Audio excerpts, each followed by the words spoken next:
Hello once again, everybody, and thank you for joining me in the Bettor's Box of the BangTheBook.com's MLB betting podcast for Thursday, August 13th. I'm your host, Adam Burke. This and every edition of the Bettor's Box presented by our friends over at DSI Sportsbook, BTB. And the number 200 is that promo code, 100% deposit match bonus for the Sportsbook, 100% deposit match bonus for the live casino at BetDSI.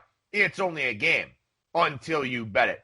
Daily picks and tips article on the regular over at bangthebook.com. We're also covering the NHL playoffs, the NBA playoffs. We're covering golf, UFC, NASCAR, big UFC fight here this weekend, Stipe Miocic and Daniel Cormier, the third and final fight in that trilogy. Full card breakdown and analysis of UFC 252. That went up yesterday over at the website. We got a lot of stuff going on. Make sure you head on over there and check it all out. And of course, too, hopefully we'll have the NFL going on here. It seems like they should have the right plan to play, the right protocols in place after seeing what all of these other professional leagues are doing. If we do get that NFL season, there will be a very big overlay in the Circa Sports Million out in Las Vegas, and you'll have a much better chance than usual at the Westgate Super Contest as well. Maddie and Tony over at footballcontest.com. They've been our proxy service here for the last several years in the Super Contest, added the Circa over the last couple of years here. They have done, or last year, I guess I should say, they have done an outstanding job for us putting in our picks. If you live outside of the state of Nevada, you will have to have a proxy put in your selections for you. Maddie and Tony over at footballcontest.com are definitely our preferred proxy service. And once you experience the great work that they do, they will be your proxy service as well. So let Maddie and Tony over at footballcontest.com, let them know we sent you, and good luck this season with those football contests. All right, so we'll start here on the Bettor's Box with a look beyond the box score. We'll talk about some down-the-line stuff and update some betting odds movement from the past few days here. Give you a pick for Thursday night and then preview 5 series coming up for this weekend around the major leagues. And the first big story, no, it's not the fact that I finally had a winning night with the daily picks and tips piece last night. It's the fact that offense has finally spiked here around the league. Over the last 7 days, 251 average, 328 on base, 438 slugging percentage, a 331 weighted on base average. Strikeout percentage is down over the last 7 days. Walk rate is down a little bit, but still above 9%. Strikeout percentage down below 23% here over the last 7 days. And, I don't necessarily know why. I mean, it could be regression to the mean. The fact that we've just had such an awful offensive start to this season, especially relative to some of the past seasons that we've had. Has there been another change in the baseballs? I don't know. At this point in time, Rob Manfred doesn't know what he's doing from day to day. I don't know what's going on with the baseballs from day to day. I would like to think they would use the same baseballs over the course of the season, but now that some of that information has gotten out, you had the breaking news about humidors being installed at 3 different ballparks here this year. That was something that nobody knew about. That's at Fenway Park, at Citi Field, and also T-Mobile Park up in Seattle. Look, exit velocities are on the rise. Maybe hitters are settling in a little bit. Maybe the hitters finally have their timing down. They're kind of getting into midseason form, so to speak. But also, too, we've had a lot more pitchers, a lot more minor league call-ups, a lot more piggybacks and, openers and all these different types of things. There are a lot of bad pitchers circling the drain out there in Major League Baseball right now. We've got, the new crop of very young, very exciting arms. But we've also got a lot of fringy dudes, a lot of guys going from Double-A to the major leagues, stuff like that. I can't remember who had the tweet earlier this week, but something like 60 or 65 pitchers were put on the injured list over the first 2 weeks of the season, and that was significantly higher than any other season. And obviously part of that is that, guys that are hurt just kind of start the season on the IL coming out of spring training because you've got 162 games and so on and so forth. But also, too, you had the weird lead up to the season here, and a lot of pitcher injuries have handcuffed some of these teams.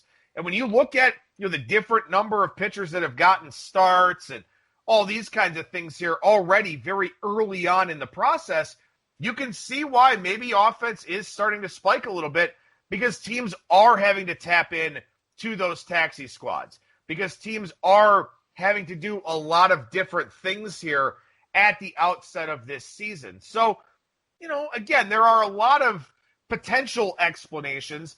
I don't know exactly what the correct explanation is. It's probably, kind of a little bit of everything. But the fact of the matter is that offense has gotten stronger here over the last 7 days. There had been a lot of unders, a lot of first 5 unders early on in the season here. But maybe that paradigm shifts a little bit. Maybe it doesn't. Maybe it's just a blip on the radar. But I guess we'll just have to see what kind of happens here as we go forward. Something else that has had a big impact on scoring, not just the weird lead up to the season and the different baseball, shifting.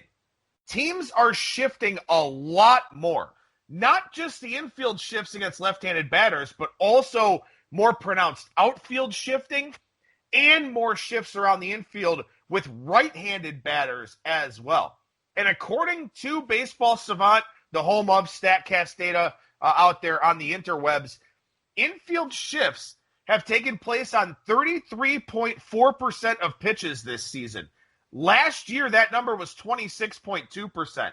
When you talk about the number of pitches thrown in a season, even in this smaller sample size right now, that is a massive, enormous, very significant increase in infield shifts. Over 7% more pitches with an infield shift. And when we talk about platoon splits, and I've harped on this a lot because platoon splits are something that I use a lot in my handicapping, the fact that left-handed batters have done so poorly against right-handed pitchers this season, so much more poorly than they have done in the past, shifts are playing a big role in that, I think. And we can kind of see that bearing out here with the data, with the fact that shifting has increased rather dramatically around the league. Also, defense is better league-wide. There was a big jump in defense across the league from 2018 to 2019, and that has continued into 2020. Now, I am cherry-picking a little bit here, just using defensive runs saved as a metric, but the league defensive runs saved in 2017 was minus 26. In 2018, it was minus 10. In 2019, it was plus 11. And here in 2020 so far, plus 26. And we're talking about, defensive runs saved minus 226 in 2013, minus 131 in 2015. So the advent of Statcast data and all of the different analysts that these teams have employed has led to a massive shift in defense, in shifting, in defensive preparation, in knowing where to position your fielders. A lot of different factors have gone into this, but defense, league-wide, is being played about as well as it has ever been played. And with more information comes the opportunity to adjust. So when you look at this 2020 season here with a deader baseball, with increased shifting, with better defense across the board, with the quirky lead up to the season, you can see why there has been this perfect storm effect to cut down on offense. Maybe we're seeing that kind of shift a little bit. Maybe we're not. And this is something that Major League Baseball needs to take a look at going into 2021. And I haven't even mentioned the fact that fastball usage is below 50% for the first time ever. So there are a lot of things here taking away from offense around baseball. So I'll monitor this. I'll watch this. I think the last 7 days is more of an anomaly here than anything else for this season. But, of course, again, with so many pitcher injuries and teams having to do different things, we'll have to see how things kind of play out going forward. However, one caveat I will throw on this, and maybe offense will be a little bit better throughout the rest of the season, is that now we've got quite a few examples of teams facing pitchers for a second or maybe a third time. Now, I've told you this before, and I will continue to tell you this. Team versus pitcher stats are not statistically significant. However, a case can be made for familiarity. between the hitters and the pitchers. Remembering sequences. These guys have memories like elephants. They know how the guy's pitches are going to move. They know how he pitched him the previous time.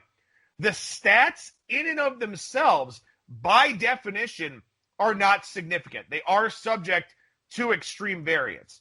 However, because these teams have a better feel for these pitchers, maybe that's helped offense out a little bit. Now, of course, you can look at that on the flip side, too, and say, well, that pitcher is more familiar with that team now. He remembers which pitches got those hitters out, remembers which pitches induced weak contact, all those types of things. So maybe hitters have adjusted to that element, seeing pitchers for a second or third time. But again, this is the unending chase with Major League Baseball, not just this season, but across all seasons. And it's a little bit different now with the additional familiarity facing the same team, for 1/6 of your season as opposed to 19 of your 162 games. So there is that element in play here. But again, I guess the big takeaway is that offense is up a little bit. However, I'm not entirely certain that will be the case. One thing that is worth pointing out here is that there are 10 teams in Major League Baseball right now with a walk percentage above 10%. So they've walked over 10% of the time in their plate appearances. Those teams are Philadelphia, Cincinnati, Oakland, Cleveland, Tampa Bay, the Angels, Houston, the Cubs, New York, Yankees, and San Diego. So 10 teams have a walk rate north of 10% this year. Last season, for the full year, 2 teams had a walk percentage over 10%. They were the Astros and the Brewers. So as we go forward here, these teams with really high walk rates, some of them are definitely going to regress to the mean. Now, the question is, will that impact their offense as a whole? Because one of the things about walking is that you're seeing a lot of pitches, you're hitting in a lot of deep counts.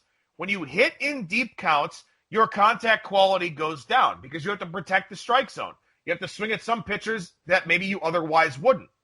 So when you're drawing a lot of walks or a team with a lot of strikeouts sometimes, it can negatively impact your batting average on balls in play simply because contact quality goes down the deeper you get into a plate appearance because you're generally seeing more breaking balls and stuff like that. So for these teams here that have walked a lot at the outset, some of them have great offensive numbers across the board. Some of them do not, because some of them just don't have the contact quality metrics to support a league average batting average on balls in play, to support a high slugging percentage, stuff like that. So we'll see what happens here as we go forward. But again, there are 10 teams with a walk rate over 10%. There were only 2 for the full season last year. So I do think that those walk rates will kind of stabilize a little bit here as we go forward. Finally, one more thing from this weekend, or from this morning, Fangraphs has added Statcast Metrics. And obviously for the masses, that's a good thing. You can have more mainstream acceptance of some of those Statcast numbers like barrels, like exit velocity, all those types of things. To me, it's a bummer. It's a disappointing development for me when I've already had a lot of those here throughout the month of August, but also throughout this season with the different baseball and humidors and all these types of things. One of the things I felt like I was good at was finding edges using the baseball savant data from Statcast. Now, everybody gets it at Fangraphs. And everybody could have gotten it previously because Baseball Savant is free, but most people didn't know how to use the website, didn't dig that deep into it. Now it's sitting right there for everybody at Fangraphs. So, again, for the baseball community as a whole, this is probably a positive thing. For me, I felt like one of my edges was being able to dig into the contact management numbers, and now they're there for everybody right there on the Fangraphs page. And now they're going to be a lot easier for people to scrape as well. Because when you look at the modeling crowd, the reason why Fangraphs is really, really popular is because of the formatting of the data. It's all in tables. It's easy to export and then import into your spreadsheet. It's very easy to scrape that data. With Statcast, with Baseball Savant specifically, it wasn't nearly as easy to scrape that data. Now, it's extremely simple. So Now the modeling and the quant crowd, if they want to, can easily integrate these contact management metrics into their models, into their spreadsheets. So that probably takes away another, potential edge that I had. So that's a very disappointing and frustrating development here for this morning. It is what it is. I'll just kind of have to deal with it. But there may be some more line moves predicated on some of this contact management data. Now, again, I don't think it's something that helps me a whole lot. I don't know how much it hurts me. But in any event, now that data is a lot more accessible for a lot of people, and everyone will appreciate that. But for me, selfishly, I think it's a little bit of a loss for my handicapping and probably for the content that I provide as well, because now that stuff's all right there on Fangraphs as opposed to me, pulling it from a different source. We take a look at a couple of series here that just wrapped up, and the Angels took 2 out of 3 from the A's, and the Mike Fiers home road splits once again on display, gave up 3 home runs in his, I believe, 3 innings in this series. But Angel Stadium played very small in this series. There were 15 home runs hit across the 3 games. Now, there was a park element change last year. The high wall in right center field was changed. The wall is still high. They didn't change the structural integrity of the ballpark, but they put a wall in front of the high wall. So it did alter power to right center field a little bit, but this was a series that was all about offense with those 15 home runs. So I thought that was pretty interesting. Also, a lot of walks in this series, and specifically a lot of walks from the Angels bullpen. There are 15 bullpens in Major League Baseball right now with a walk percentage over 10%. Cubs and Rangers are the highest at 13.7. The Pirates are next at 13.2. Mariners 13.1. Astros and Reds 13. Jays 12. So that's a lot of teams with a walk rate of 12% or higher. So bullpens are kind of creating their own problems here. That may be something we want to watch as we go forward as well. Something that may impact the offense and the run scoring that I previously mentioned. But otherwise, in this Angels and A's series here, Sean Manaea was not sharp. Mike Fiers was not sharp. Chris Bassett was not sharp. Dylan Bundy was really the only starting pitcher who looked good in this series. The Angels need to find some starting pitching. And the A's, look, Jesus Luzardo is great. Chris Bassett is generally very good. Fiers is serviceable at home. Manaea, he just doesn't look healthy. Something's not right there. But the A's need to find some starting pitching themselves as well. And at this point in time, I believe we're a week and a half away from the trade deadline or something like that. So, I don't know who's going to be a buyer and who's going to be a seller, who's going to be available, who's going to be made available, how teams will scout, some of the guys at the alternate training sites and stuff like that.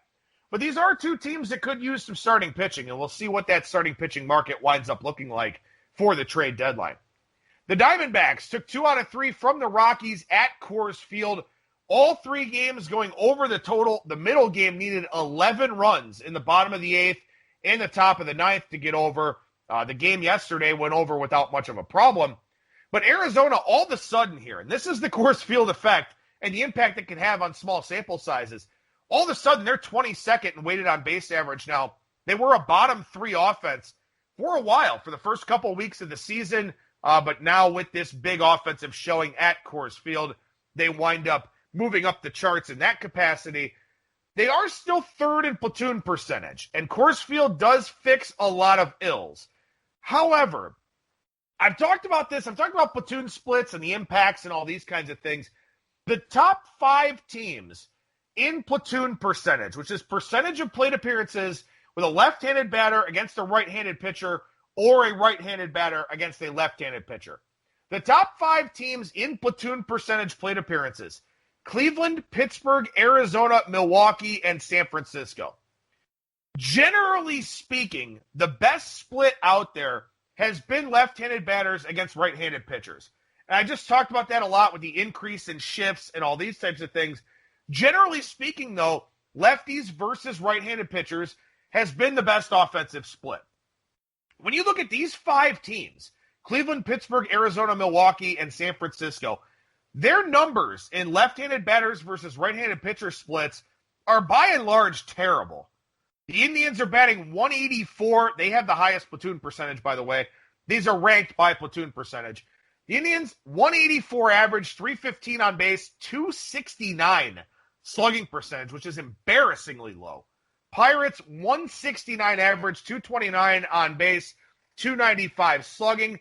Arizona, 234, 297, 380. The Coors Series dramatically helping with that. Milwaukee, 166, 274, 300. San Francisco, 217, 293, 311. So again, that is traditionally the best offensive split. And the top 5 teams with the most lefty versus righty plate appearances have done awful. When you look at the top teams in righty versus righty plate appearances, the Yankees, Toronto, Houston, Oakland, the Dodgers, New York, 261 average, 349 on base, 481 slugging. Toronto, 261, 311, 460. Houston, 230, 337, 368. Oakland, 228, 326, 402.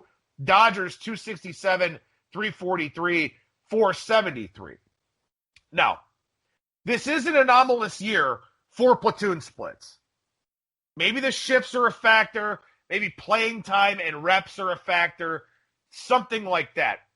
But if this is a trend going forward, and it very well could be, this will widen the gap between the haves and the have-nots financially. When you look at the teams that are top 5 in platoon percentage, the Indians, low payroll. Pirates, low payroll. Diamondbacks did spend some money on pitching, but traditionally a lower payroll.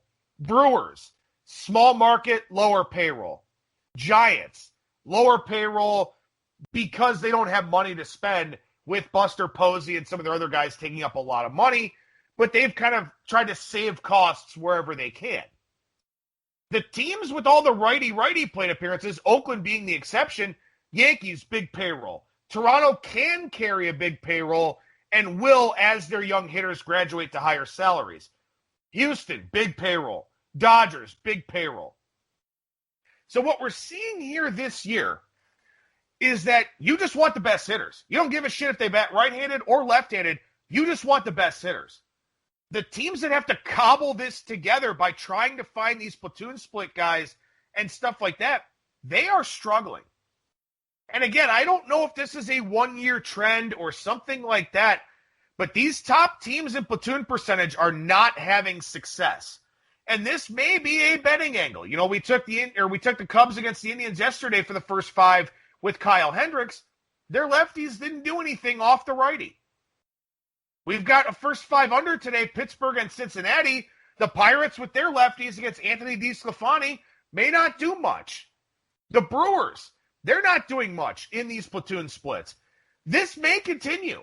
So maybe this is a betting angle that we can look to exploit where usually you want left-handed batters against right-handed pitchers, and so far this year, you don't. And we'll see how long that winds up continuing. Finally, the Rays, they're going for a sweep of the Red Sox here today. They scored 25 runs in the first 3 games of this series. They've drawn 16 walks off of Boston pitching. They scored 16 runs in the first 2 games of this series and only hit 1 home run. They scored 9 runs and hit 4 homers yesterday. But Tampa Bay's offense has gotten this thing going. And this is always going to be the case with Tampa Bay. They will hit on the road. They will struggle to hit at home because everybody struggles to hit at Tropicana Field. The Red Sox are down to 6-12. They play the Yankees this weekend for 4 games in a wraparound series. If they lose again today, and they are a big underdog, and they get battered by the Yankees, they could very well be, 6-17, 7-16, something like that.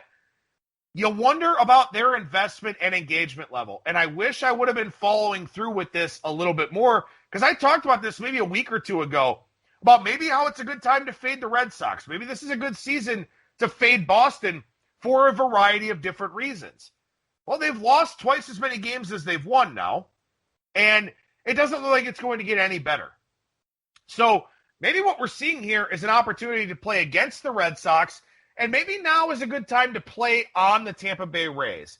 The offense has gotten going. Blake Snell looked like himself for 5 innings yesterday. The primary relievers for the Rays are starting to stabilize a little bit.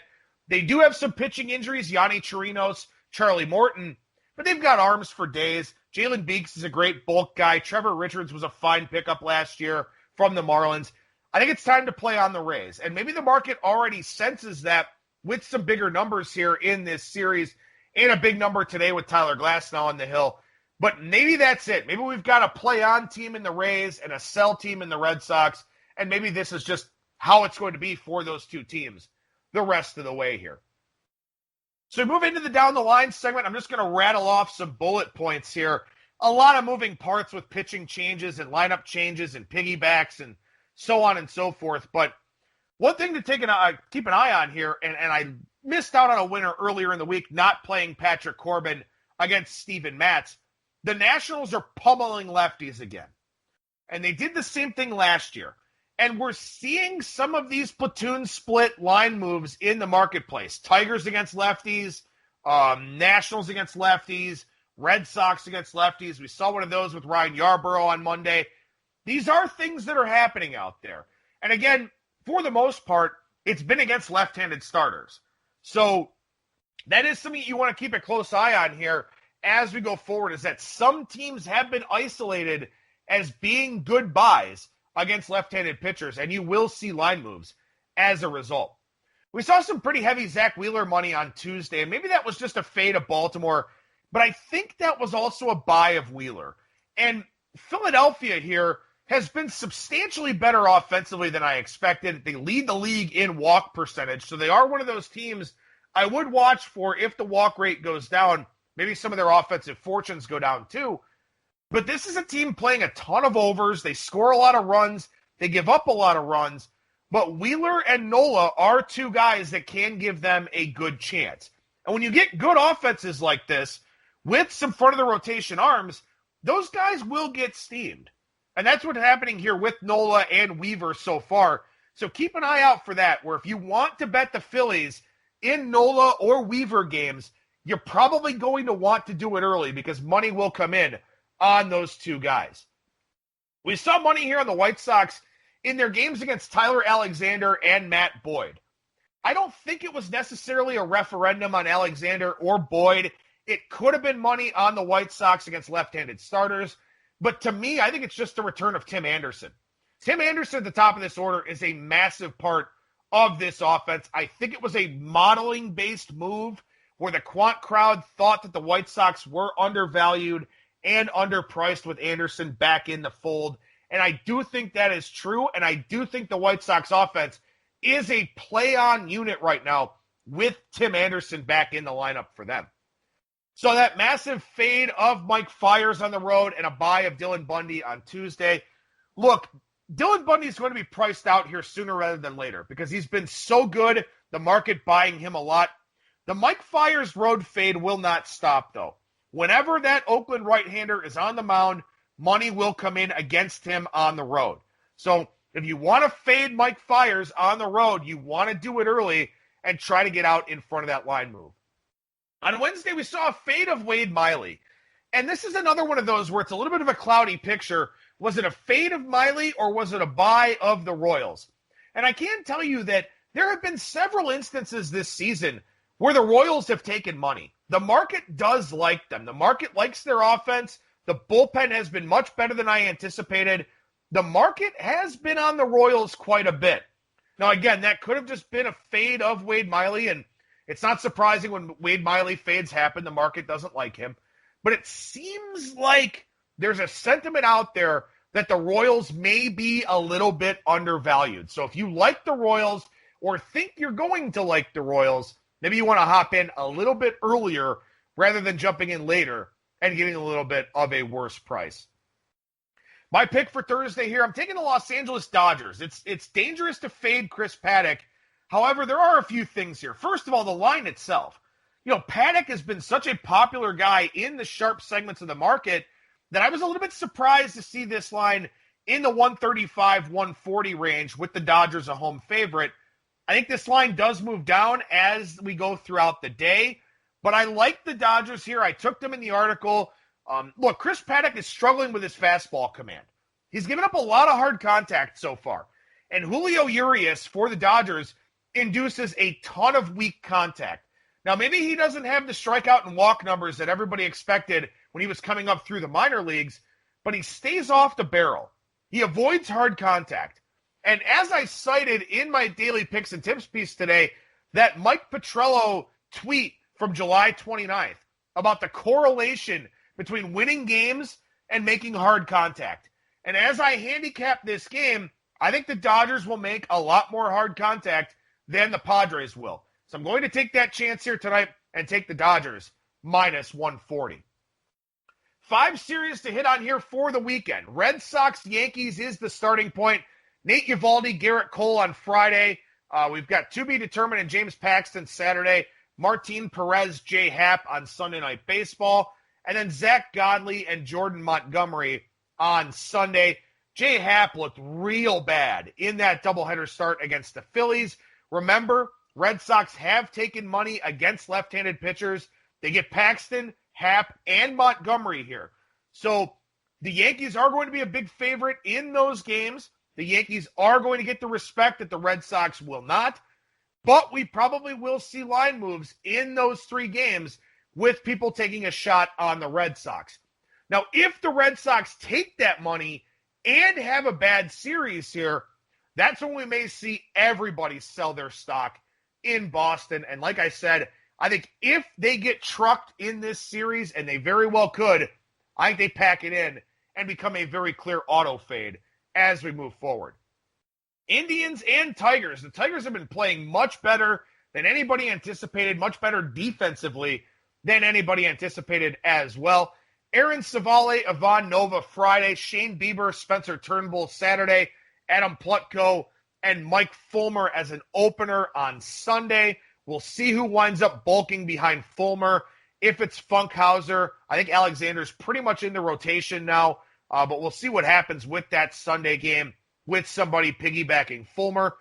3 righties for a Tigers team that has crushed lefties. And, we saw this when the Reds played the Tigers. Bauer carved them up. Castillo for a little while carved them up before he fatigued a 3rd time through the order. The Tigers have a lot of right-handed bats in that lineup. CJ Cron is now out. He had been one of their best hitters to this point in time. The Indians have to get the offense going. I think the pitching will be good. I think the Indians will shut down the Tigers' offense, as they always do. But what does this Indians offense do? They've got to hit a guy like Ivan Nova. I don't think they hit Turnbull on Saturday. Maybe that's an under consideration.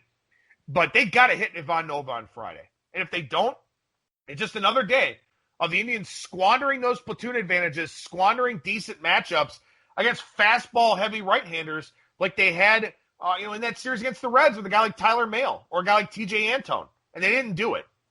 So maybe the attack plan here in this series is playing team total unders on Detroit, specifically Friday and Saturday with Savale and Bieber. Not a huge Adam Plutko guy, but he's been pretty good here so far. So maybe Detroit team total unders in all 3 of these games could be an option. The Padres and the Diamondbacks play again here this weekend. Dinelson Lamet, Merrill Kelly Friday, Luis Perdomo to be determined for the Diamondbacks on Saturday with Madison Bumgarner now on the IL. Garrett Richards and Robbie Ray on Sunday. This is the 3rd and final regular season meeting for these 2 teams. They will finish up games 8, 9, and 10. So this will be it, playing each other. That's kind of an interesting little side note. The Diamondbacks offense has gotten going. The Padres have the better bullpen. The Padres have the upper hand with the starting pitching in this series as well. So we'll see what these prices wind up looking like. I'm going to fade Merrill Kelly tomorrow. I will play Dinelson Lamet in that one.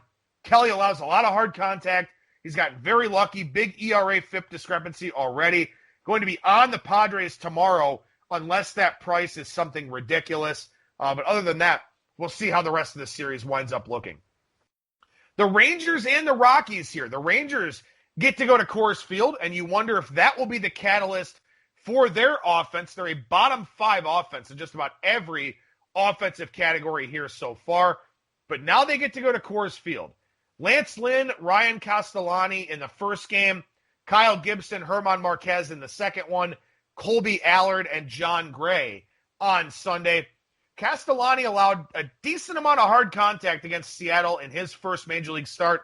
Marquez allowed a ton of hard contact against Seattle in his last start.